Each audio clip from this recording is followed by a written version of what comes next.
Thank you, everyone, for joining.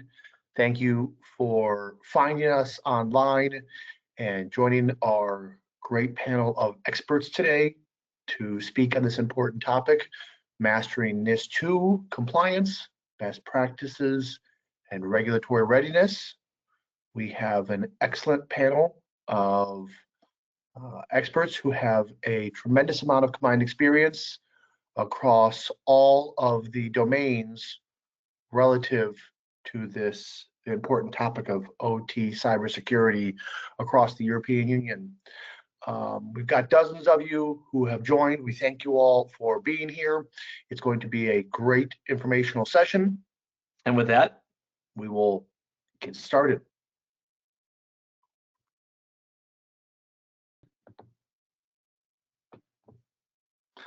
Today, you'll be hearing from three of our excellent experts panelists. I am Brian Mitchell. I lead marketing at Industrial Defender. We are a global enterprise serving OT practitioners throughout the entire world in protecting their critical infrastructure. Joining us today in this conversation will be a member of our team, Fran Gomez. He is a solution engineer for Industrial Defender, as well as two external experts. First is Patrick Miller. Thank you, Patrick, for joining us. Patrick, would you briefly introduce yourself before we move on to the next panelist? Sure. I am Patrick Miller, President and CEO of Ampex Cyber. Quick introduction, I am a recovering regulator. I've written and audited and been the federal regulator across the US, and I've helped multiple different countries around the world either write or implement or enforce various regulations, in addition to being in the OT and ICS space since it was analog. So a little bit of history there. Excellent. Thank you, Patrick. And then Soren comes to us as well from the European Union. Soren, from where are you joining us today? Can you introduce yourself briefly?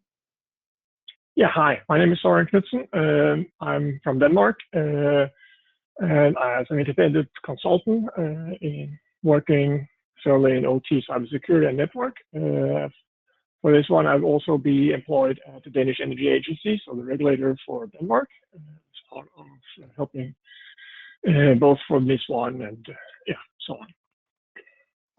Excellent. Fran, the member of the Industrial Defender team, could you please introduce yourself? So yeah, my name is Fran Gomez. I'm based in Madrid, Spain, and I'm the solution architect for Europe. I've got around nearly years of OT cybersecurity experience in different roles, from product vendors to consultancies and clients. Excellent. Thank you, Fran. Okay, so with that, you understand the experts we brought to bear for this conversation. We will now jump in to the presentation and talk about the topic here today, NIS2 regulations.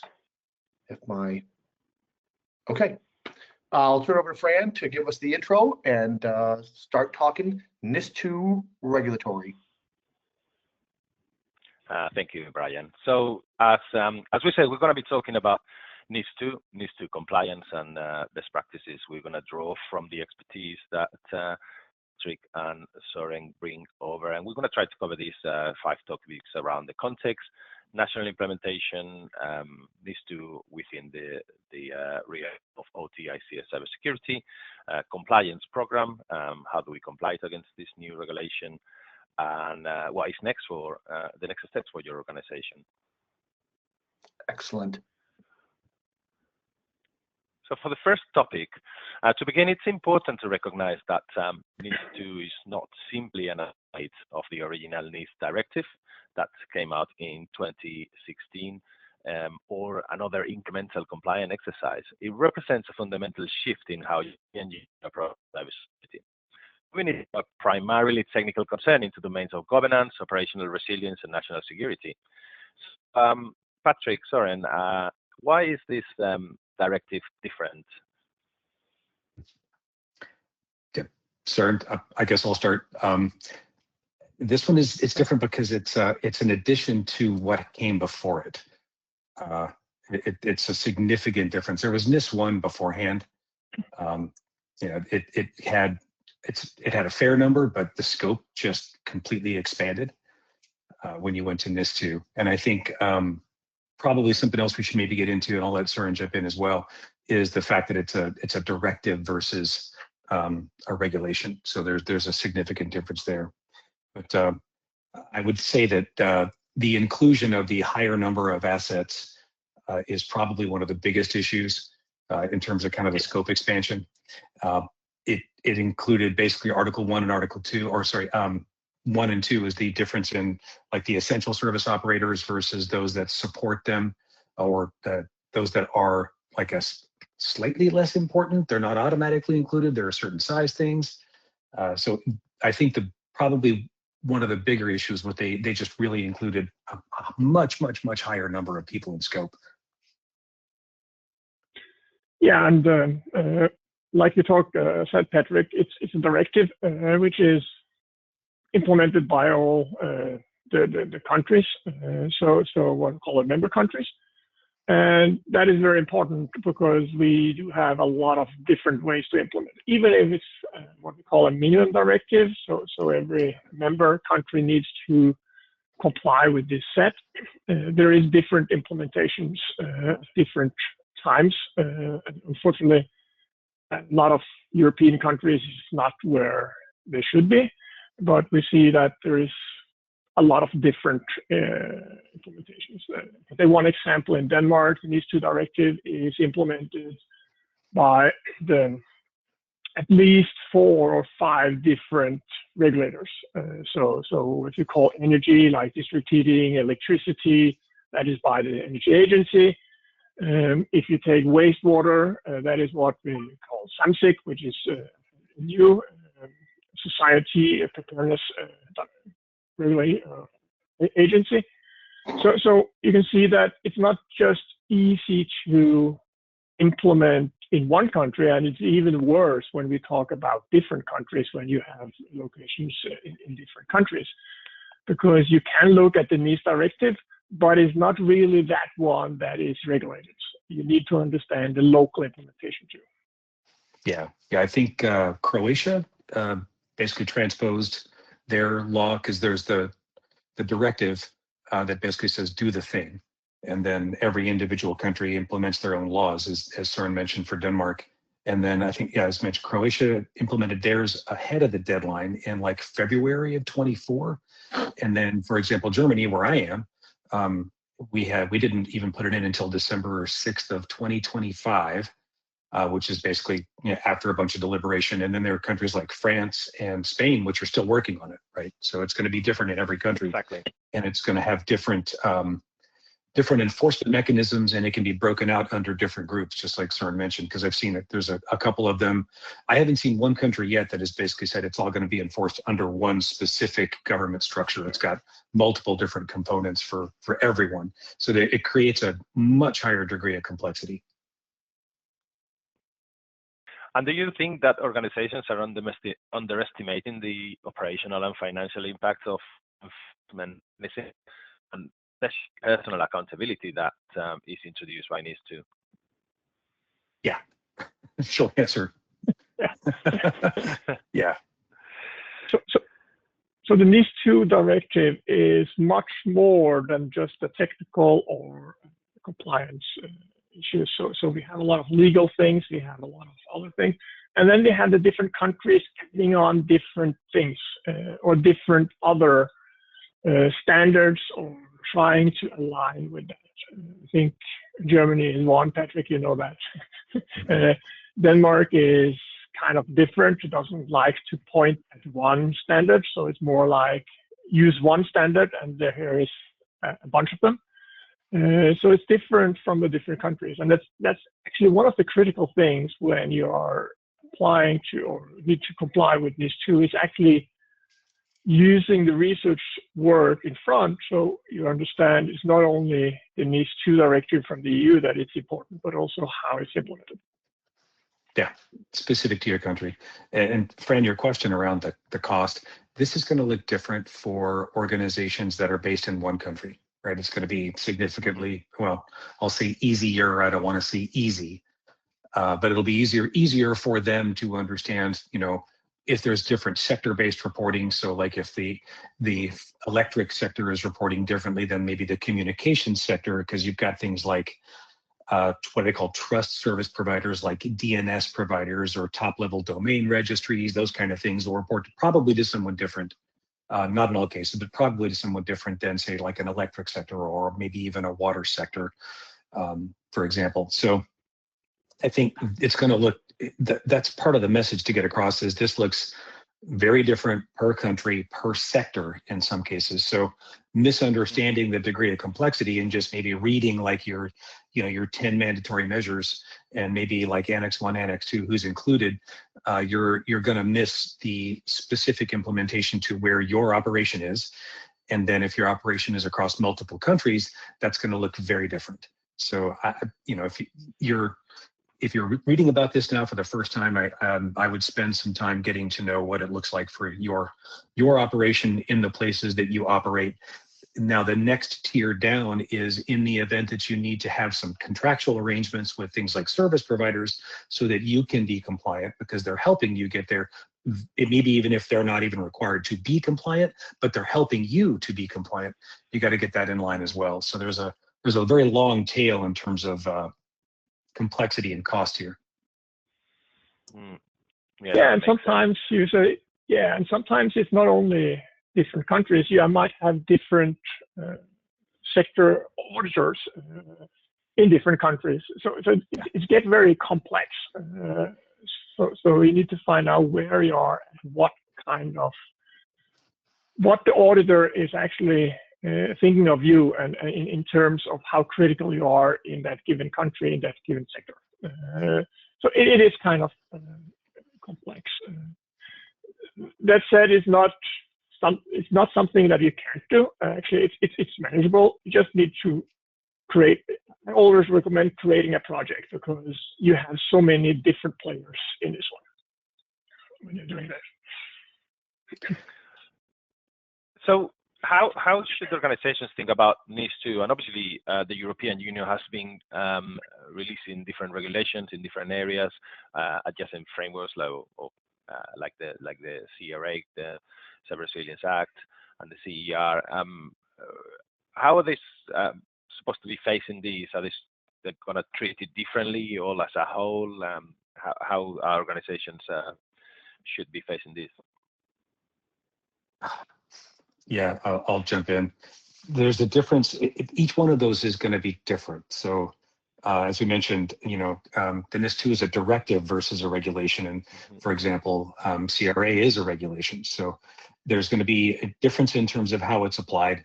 At least some of the good things around how it's done is whether it's a directive or a regulation, there's at least some degree of consistency. It's not perfect by any stretch.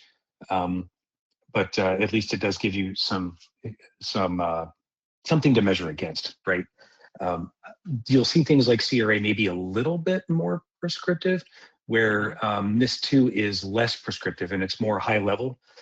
So it's not telling you must go implement these specific controls. It's basically saying you must have these effectively kind of like security areas covered. They're more higher level, but they do expect a certain degree of rigor. Obviously, in order to perform that, things like incident response often takes a much higher degree of maturity than just, when something bad happens, people start running around with their hair on fire trying to solve the problem. It means you actually have a plan. You've got a way to even detect that an incident has happened, and many other things. So I think the intersection of all of these different things on a per company basis is something they should be looking at, from CER to CRA to CSA to NIS2. Especially if you are a multi-country, multi-state organization. It's going to look very different for you. And as Søren mentioned, make it a project. I'd even say make it a program until you can get it more mature to a state where it's something that you're working on long enough to where you feel comfortable that you can survive audits, You can survive the reporting mechanisms. You've got evidence in place that you can generate fairly quickly. It's not something you do just because an audit is coming. It's kind of the way you do business. So I would say start looking at what it means for your organization, and then look at what are your steps to getting it to a place where it's more kind of baked in, or just how you do operations. Yeah, and I usually say that, or think that when you see of this start of the regulation tsunami from EU, which is, like Patrick mentioned, the Resilience Act for the CRA, the CER, which is the physical one, and of course the NIS2. They kind of connect together because you cannot have good digital security without having any physical security. And at the same time, you need also to have good resilience on your assets, which is the CRA.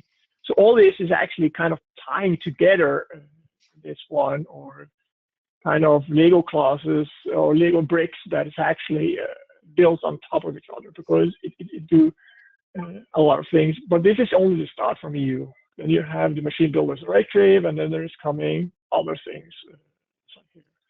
So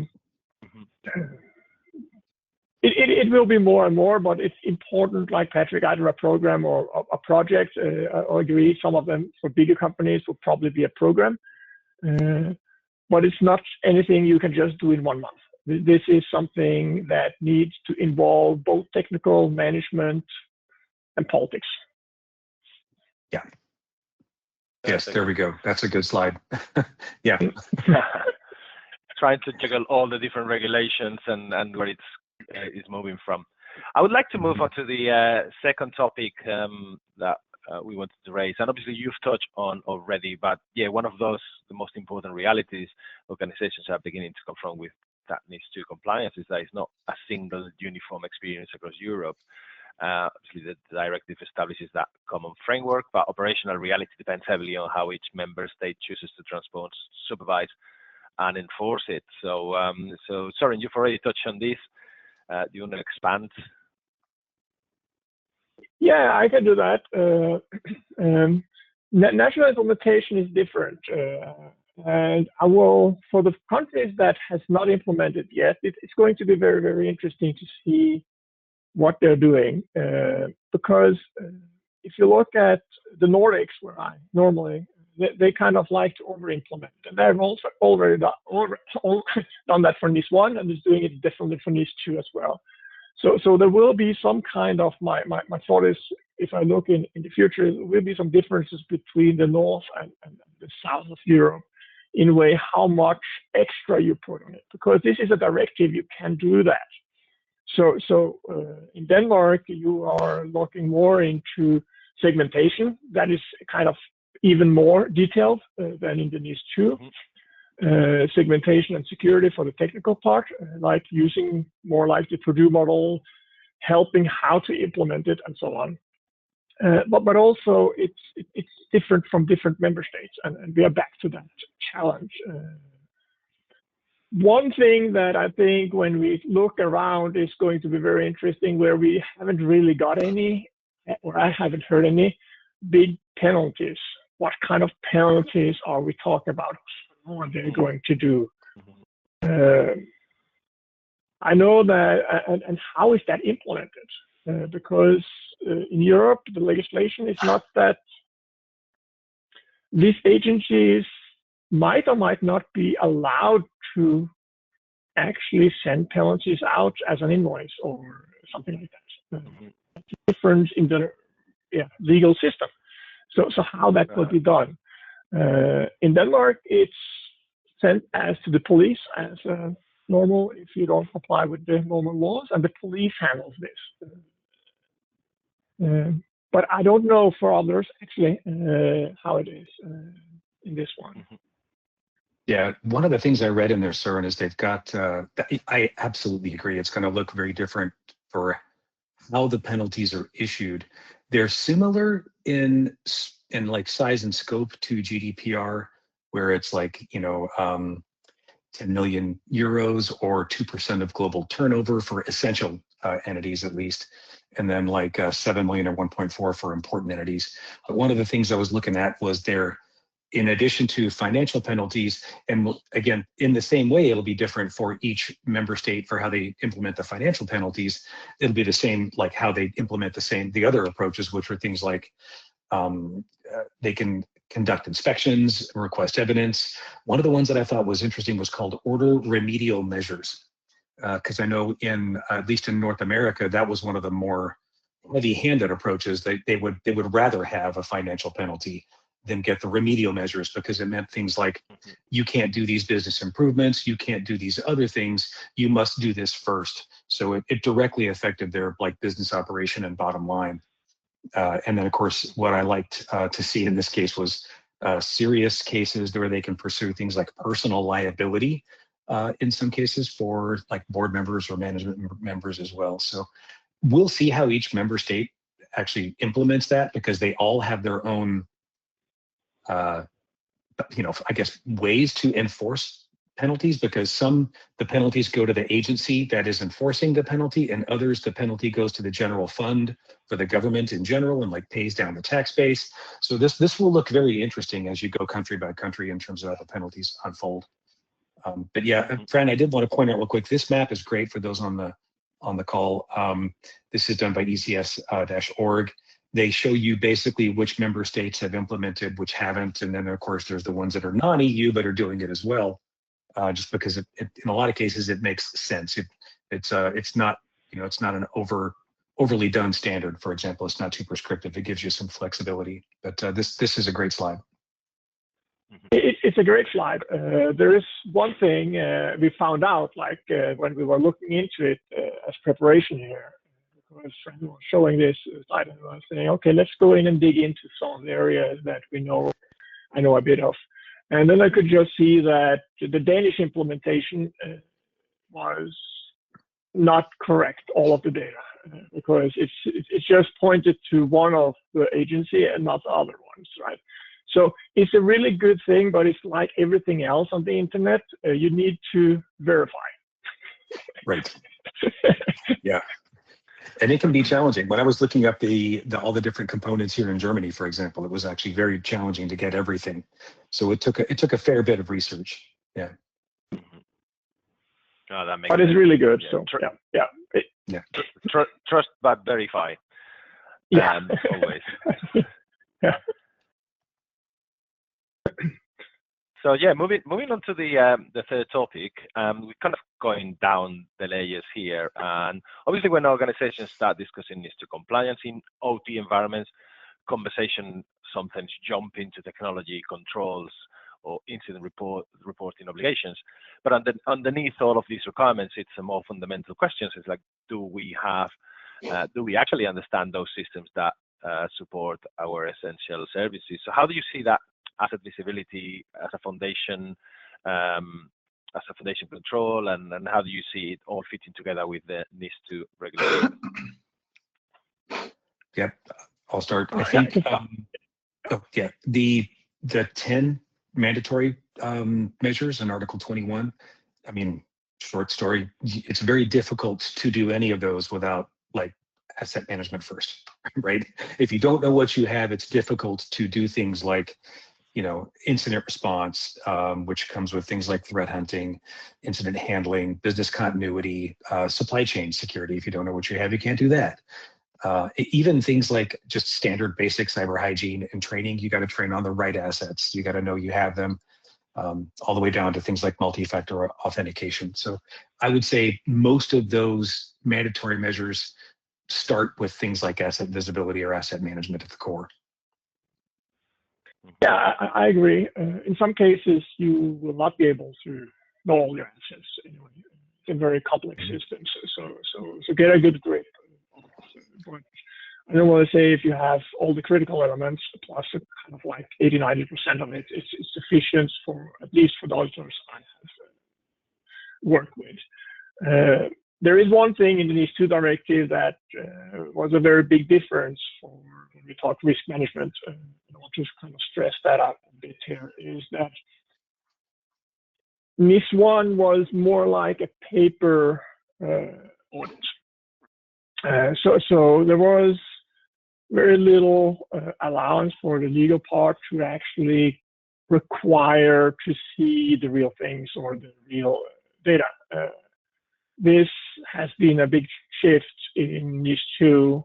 And again, it's depending on the local implementation, of course, but now auditors are allowed to say that, yes, it's fine for documents, now show me this and this, for example, firewall rules, or it can be, and when we're going back to risk management, say, how do you actually know the risk of these assets if you don't know the firmware version?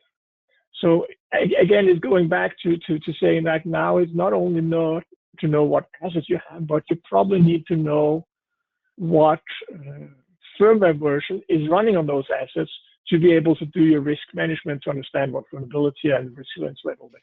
Yeah. Even supply chain, right, for the firmware, yeah, for example, yeah. as well. Yeah. I think that is important. That is very big difference, because one is understanding what a PLC or R2 or whatever, but also understanding what kind of firmware do you have on that device and what kind, and then use that as a risk. So it's much more a technical risk assessment than a management risk assessment. That makes sense. Yeah. So having thinking about NIS2 reporting timelines in mind, I don't think we have touched on this already. How critical is to have this accurate and continuously updated visibility into operational systems, especially during an incident that you might have to report? Yeah, I would say, as Søren mentioned, their ability to request evidence is a key differential this time. They expect you to not just do it, but prove that you're doing it, and those are two different things. If someone, for example, is trying to manage a list of things in their head, which can be incorrect or inaccurate or late in some cases, being able to show them that you know everything that's there, being able to prove that you've got enough information to actually perform these tasks well. I mean, incident response is one of the capstones, because you can't do incident response well if you don't really have all of the other security practices done well as well. You can't do good threat hunting if you don't have asset visibility and logs. You can't reconstruct the event to figure out that the attacker is even performing some bad actions. So without network visibility, asset visibility, logging, immutable logging in some cases, because now the actors are actually coming in and doing things like either erasing their tracks or burning down your log stores. So there's a lot of other, the modern threat actor is making this much more challenging, for example. So you're dealing with a situation where you've got capable adversaries, especially in Europe, that are trying to get into European assets, as we've seen in many countries providing reports as of late, all the way up to and including the Nordics, down all the way down into Poland, where we've had some really good reporting lately. But it shows what the threat actors can do.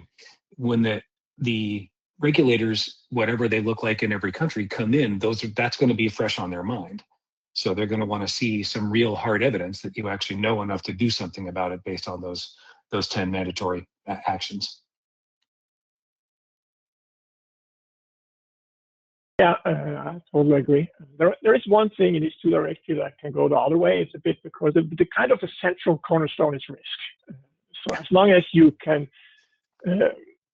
kind of do your risk management process and have sufficient data to submit it, you do have, as an asset owner, a fair amount of control how deep you want to go technical. But you need to stress how you can do this in an incident response perspective, and how you can actually report into this 24, 72 hours, and 1 month timelines. But the cornerstone is in NIS2, and this NIS1 as well, is risk management. So if you can argue, or if you can get a bit easier over it, but you need to, if you cannot show it, or if you have an incident where it happens, then you can get penalties afterwards, because you didn't do it right. Yeah, that makes sense. Moving on to the next topic. So one of the most important problems in concession around NIS2 is the idea that compliance is a project, and I would say not only NIS2, but in general, when we tackle cybersecurity maturity in organizations, sometimes just doing that one-time assessment or just one technology deployment and an audit exercise. But in reality, NIS2 is pushing organizations towards a continuous operating model where cybersecurity becomes part of that governance, operational decision-making, and long-term risk management. So how do you feel that companies should build that compliance program and improve their governance? Søren, I started the last ones. You take this one. Thank you. It really depends on the size of the company and how many, because you cannot do a yearly audit or yearly review of all your locations if you have 500 of them or something like that. But in the same time, you need to make it. You need to test and verify what you are implementing. So have a continuous operation model or model that is important for this one. One thing I would say that coming from a technical background, a lot of assessments or not a lot of compliance is a lot of paper work as well. And you need to, based on these two and what they require, you need to adapt this into some more concrete or more value-based or more proof in the context. So I normally say it is fine to do the paper audit, but you need to do some assessment and take some examples out, one site or two sites a year, go in, do a short assessment and say, do what we think we are doing actually relate to what is doing out there? I think that is one of the big problems here. Yeah, I absolutely agree. You've got to make this something that you do every day versus something you do when you're supposed to provide evidence. Try to find ways to automate. One of the best ways is to pick some standard to measure against, because otherwise they're going to be measuring you against whatever they think is correct versus something standardized. You don't have to do something like IEC 62443, but it's not a bad one. There are NIST standards. There are various different standards. Just measure against something. Once you design those controls, automate as many of them as you can, so that as someone does their job, as they turn the security wrench, then the evidence just falls out. What you don't want is a situation where they come ask you for evidence and you have to go dig around, and you have to stop all work to try to go find some proof that you're compliant to what they're asking. You got to try to find a way where you're pretty much always at the ready. You'll have situations like the Iberian blackout, which may happen out of nowhere and may happen for purely non-cyber means, but they're going to want you to prove that it wasn't cyber. So that means, were you following the regulation? Did you do anything wrong? Do you have evidence that you were actually doing this every day? So I absolutely agree with Søren, and of course it depends on size, but if you can do it on size, then go through regular, frequent reviews. Typically about a year is as long as you want to go. We do have environments that don't change a lot. So as long as there's not a lot of configuration or technology or process drift, you can maybe go a little longer, but a year is it's pretty good. In a lot of other places I've seen, 1 to 3 years is about as long as you want to go for stuff that's important or critical assets. But yeah, you've got to find ways to if you're not designing against a standard, you can't measure against a standard. So ultimately, you're going to have to measure against something and prove it, and not just prove it once every year or 3 years or 5 years. But in the event that something bad happens today, you've got to have something to show that you're still there. Yeah, and I think the measure is a very important topic, as Patrick mentioned here. So creating the policy and procedures, of course, is the deadline requirement. So without that, you will never comply to NIS2. Because it's a fundamental piece of NIS2. Mm-hmm. But the verification and the measuring of this is also very important. This is where NIS2 is different than NIS1. So again, it depends a lot on the auditors, but having all this and doing this yearly, I agree. And sometimes pick out a couple of one to verify or measure against the policy. So it's not only be a paper thing that doesn't align with what is actually out there. So the verification or the measurement or what we call it in this one, I think that will be a very critical element. This is kind of my fear as well, because I see using a lot of time for the policies, procedures, documentation, and when I verify, it's not really the same. Yeah, I see the same. What's on paper does not match what's in practice. Yeah. So that verification or measurement, as you can call it, here is it's critical. I think so. Yeah. Yeah, and I think that goes back, Søren, to your point about risk management. You can say that you're following some risk management practice, but they're going to want to know what that looks like, and they're going to want to know that you actually, checked that you're there. So I would not just randomly choose some risk management approach. I would pick something that's relatively standardized so that everyone can kind of follow along the same tracks and look for results that you're not only following some risk decision-making process, but that you're getting the evidence to make those decisions in an appropriate way. So you may be following some risk process, but you're not actually going to check to see how that risk process is implemented at your organization. So those two things have to be connected.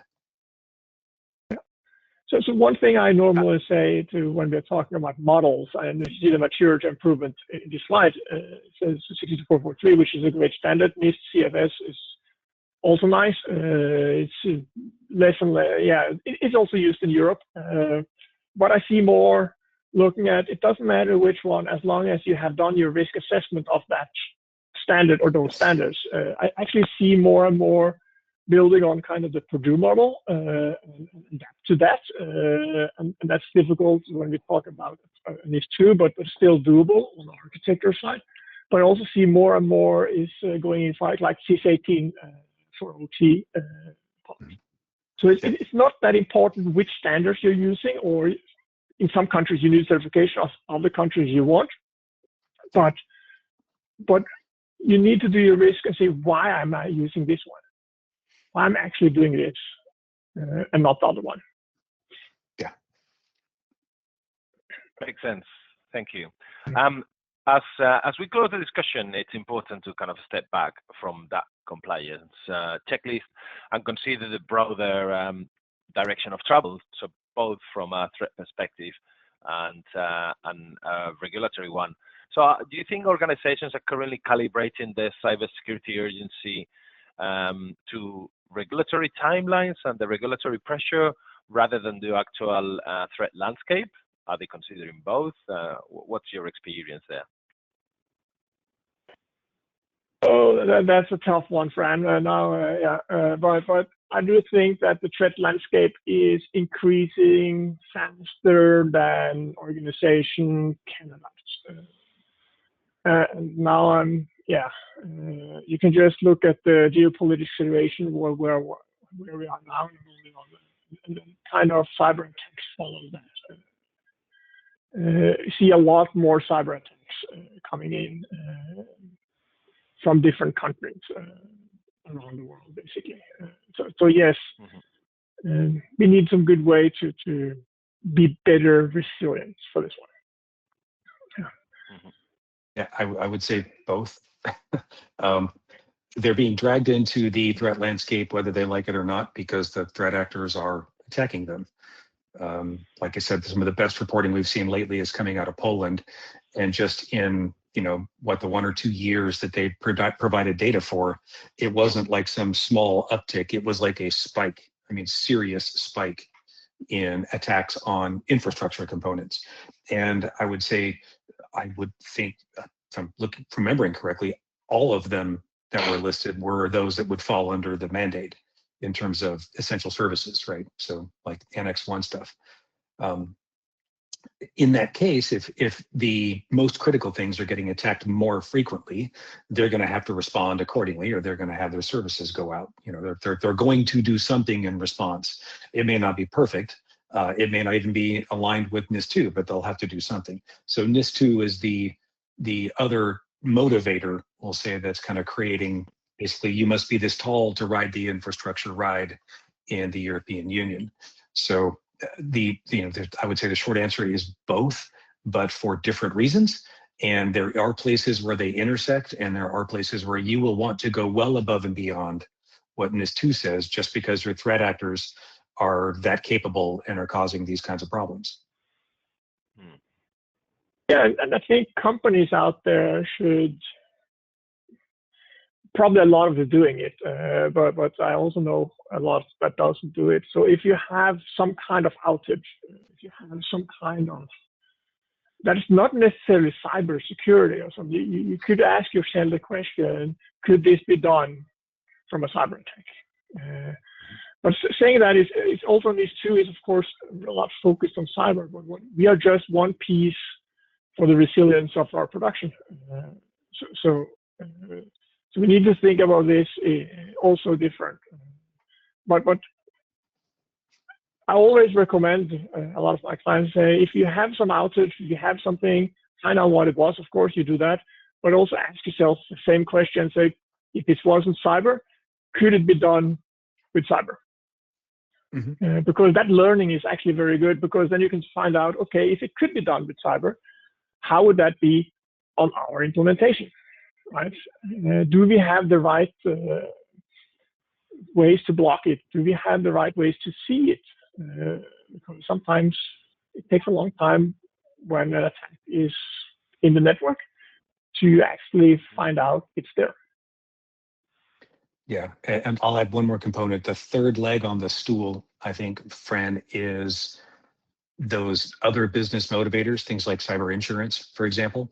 A lot of insurance providers will not provide insurance for greenfield operations if they can't meet certain things, right? And some of those are going to be regulatory based, and others are just going to be, standard good practice. And even for things like brownfield upgrades, and as we go through, massive infrastructure overhauls and infrastructure expansions to do things like AI and quantum and some of these energy transitions and replacing older infrastructure that's been around a while, all those things are going to require enormous amounts of, expense. Money will be spent. Insurance on those costs will be a big problem if you cannot meet some of these minimum components or minimum bars as well.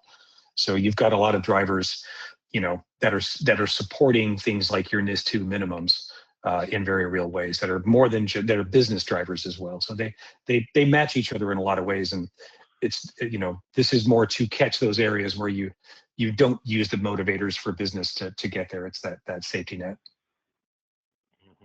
Yeah, and if you look at a lot of the latest cyber attacks, they're still there. They pretty much often see that people are not implementing MFA.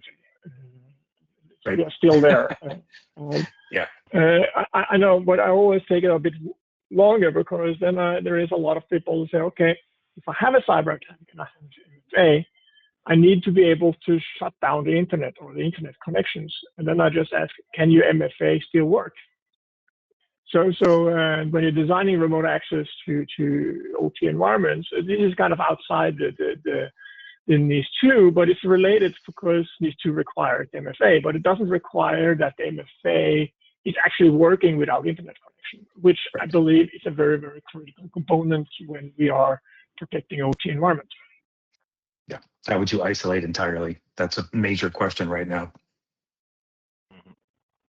That's fantastic. Thank you very much for all your insights. As I mentioned at the beginning, we want to present Industrial Defender obviously can help companies across Europe to comply with NIS2. It can help with the different governance processes.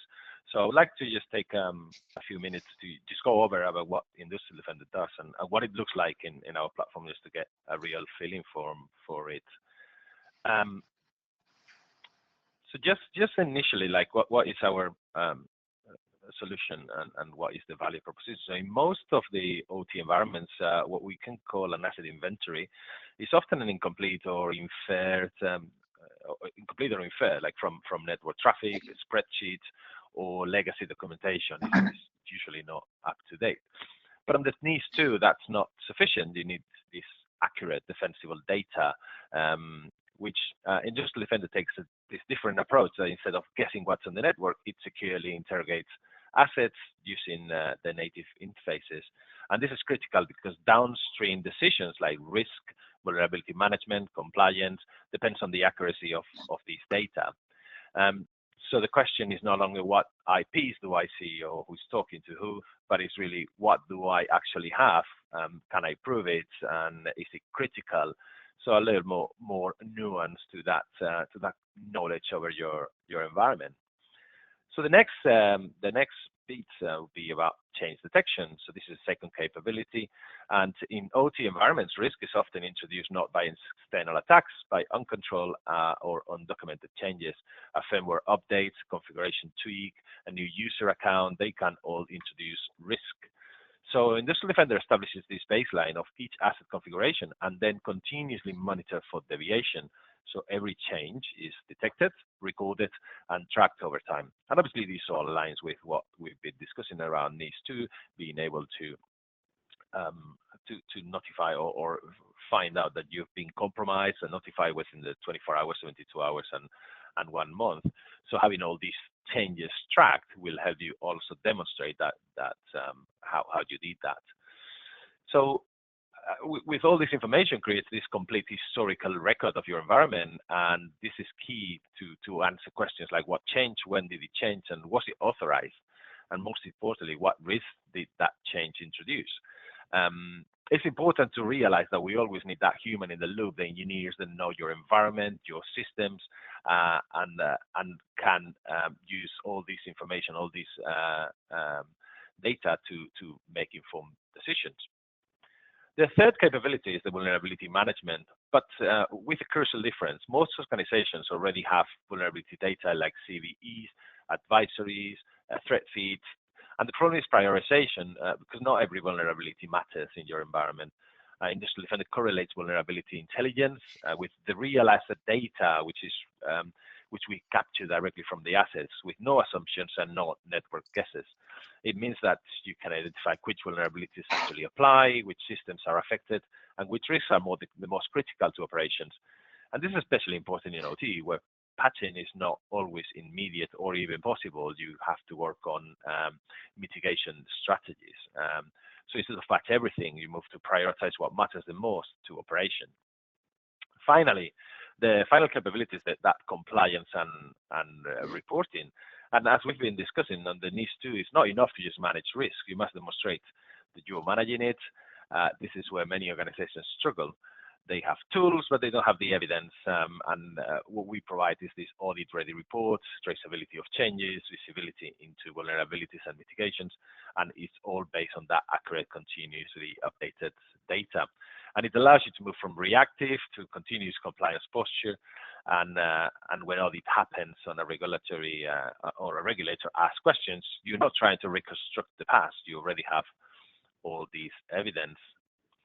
So moving on to what the platform looks like. When you log in, the first thing, and this is something that within NIS2 is a key component, is around risk management. So you need to demonstrate that you're managing the risk within your organization, and you're tying everything back to business risk. So what you can see here is, you need to answer the question, which represents the highest operational cybersecurity risk and why. So in most of the industrial environments, the challenge is not lack of data, it's just the inability to connect these asset contexts, vulnerabilities, configuration states, operational criticality into a single picture. And we address that by, as I said, continuously collecting and correlating information from across the environment. That includes asset details, operating systems, firmware, versions, installed software, configuration changes, vulnerabilities, and so on. So this overview helps the operators to identify what are my high-risk assets, what are the unsupported or outdated systems, assets with known vulnerabilities, configuration drift or expected changes, systems requiring remediation or compensating controls. And because the data is continually updated, then the assessment reflects that current data and it's not just a static snapshot in time. I mean, the ultimate goal is not just visibility, it's enable the organizations to make that informed operational and security decisions based on that accurate data.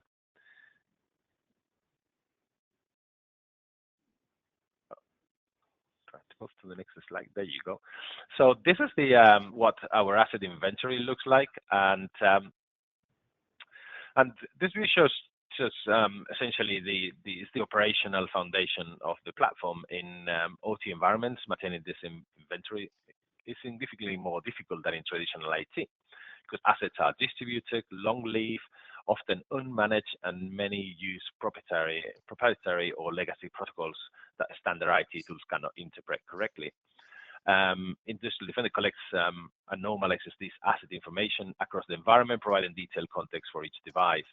We can see here some of that information as asset location, criticality, overall calculated risk, deviation from approved baselines, which we call exceptions in our platform. The collection method of profile, as we support both remote collection, manual ingest, agents on endpoints, and so on. So yeah, that all provides this very, very accurate information. And here we got a baseline exception example. So we track in a number of categories around our asset inventory, and that includes some administrative properties, assets, asset details, software, patches, users, ports, and so on. So one important aspect is this concept of baselining, which is a known good operational state for the systems that we monitor continuously. So we can quickly identify these unexpected changes, unauthorized modifications, configuration drift, or systems moving outside approved operational parameters. In this example, we can see how an HMI has a new open port and the process that is running it. So this could indicate a compromise, or someone's deployed a new software or enable a new feature, and that is a prompt to investigate further, because it might be authorized, unauthorized, involuntary, and so on. So ultimately, this inventory is not just a list of devices, it becomes this continuously updated operational model that supports that risk management, vulnerability correlation, incident response, compliance reporting, and long-term governance. Sorry, skip too far ahead. Now that we have this visibility into the assets themselves, the next logical step is understanding vulnerabilities, exposures associated with those systems. This slide shows the Industrial Defender Vulnerability Management Dashboard, where vulnerability intelligence is correlated against the asset inventory and operational context we just reviewed. I mean, one of the key challenges in OT is that vulnerability management cannot simply follow traditional IT approaches, as we mentioned before. And in these environments, patching is often constrained by uptime requirements, vendor dependencies, safety considerations, operational risk. You might not patch until the next maintenance window, or you might not be able to patch at all. So Industrial Defender helps address these by prioritizing vulnerabilities in context, not just based on severity scores, but based on where the vulnerability exists, what system it affects, and how critical these assets are for the operations. And then with the correlation or the metadata with details as an operating system, firmware versions installed, patch levels, then we create that picture. So we can quickly identify high-risk vulnerabilities affecting critical systems, vulnerable assets by location or operational area, unsupported or outdated software and firmware, vulnerability trends over time in your environment, and remediation status and prioritization. To conclude, I'd like to just highlight the reporting center, and one of the major challenges organizations face under frameworks such as NIS2 is not only implementing controls, but being able to demonstrate governance, accountability, and evidence of continuous oversight. So we address these through a comprehensive reporting framework that allows organizations to generate operational security and compliance-focused reports directly from live assets and monitoring data within the platform. Here we can see a range of reports aligned to areas relevant to NIS2 and OT, governance, we can see that we support a number of different frameworks for different regions.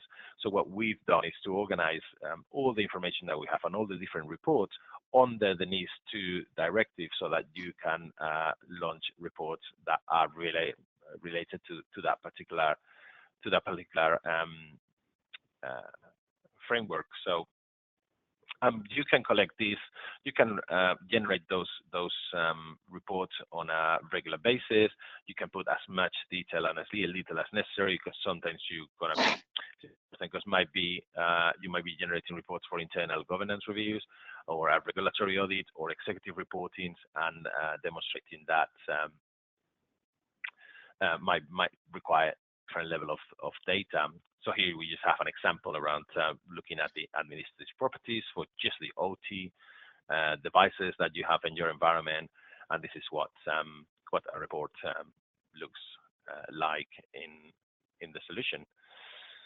Ultimately, the value is not the report itself, it's the ability to continuously demonstrate understanding and governance and management of operational cyber risk across critical systems.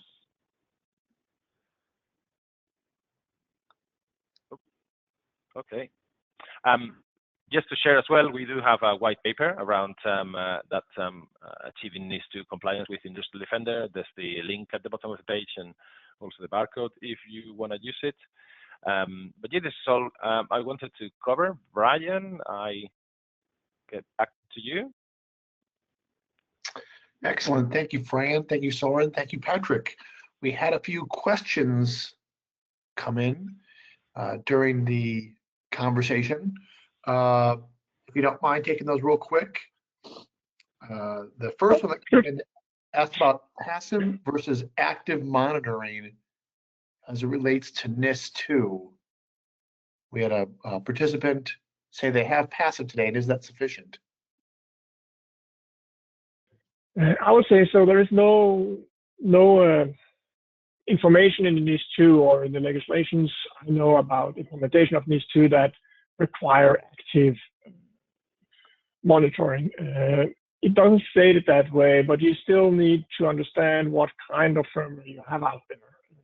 So as long as you can collect those, or for the monitoring, there is no requirement as I see it either for it. So passive monitoring should be sufficient. It's more depending on what do you get in of it and where do you collect the data. Excellent. I would say both is best if you can get there. Yeah. Thank you, Patrick. Thank you so much.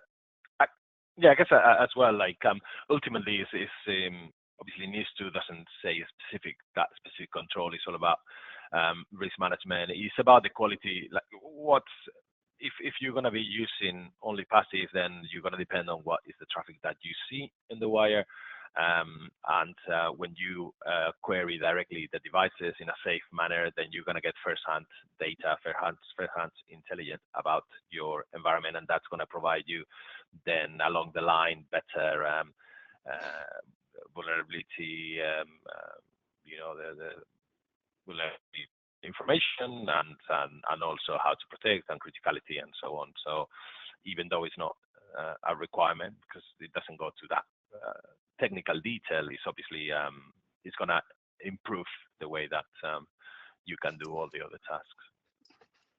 Another question came in. We spoke about it briefly, and I think they're looking for a little more clarity on NIS2 versus CRA versus CER and some of the other programs out there. How do they avoid program redundancy?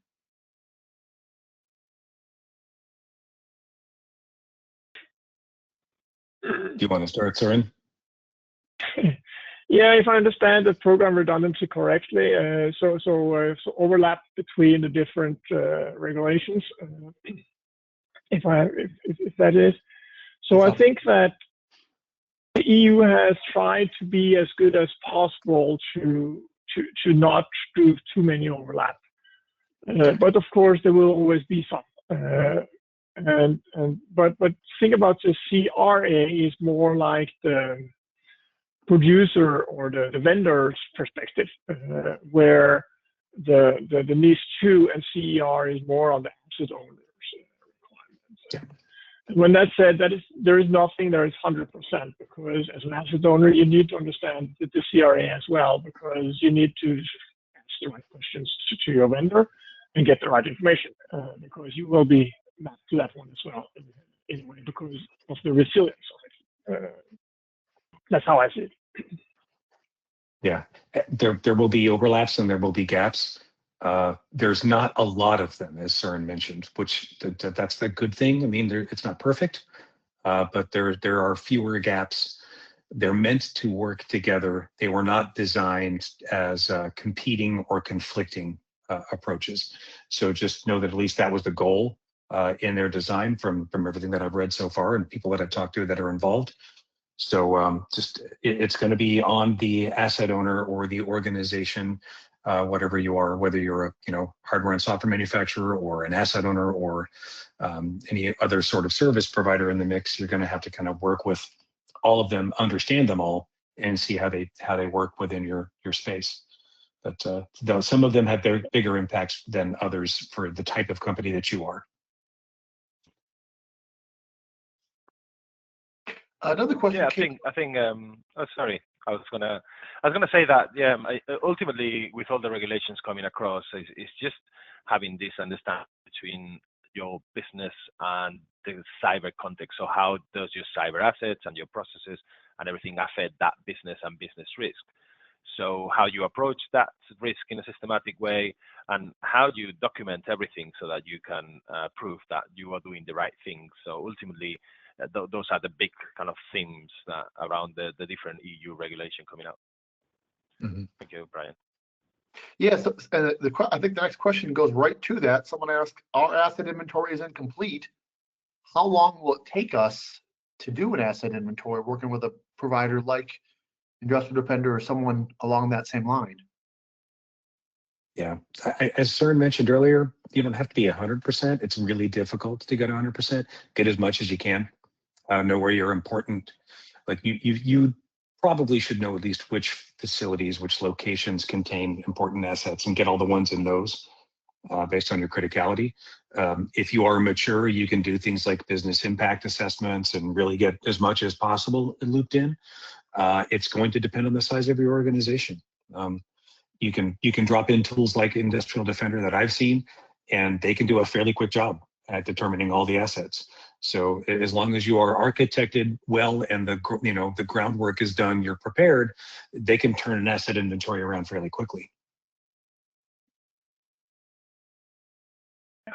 And I always say that understand your protocols and what you're using, because not all products support all protocols.